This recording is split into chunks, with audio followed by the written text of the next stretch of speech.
วางบังแรกครับ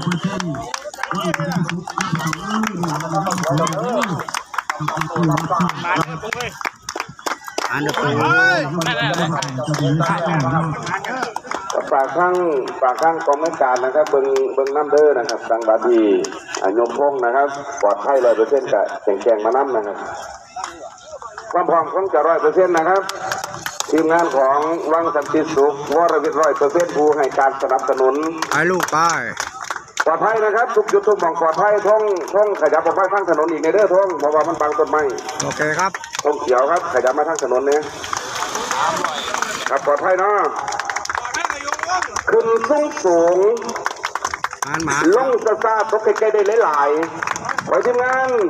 วังสันติสุขของคุณวรวิทย์100%จงโชคดี3 2 1ไป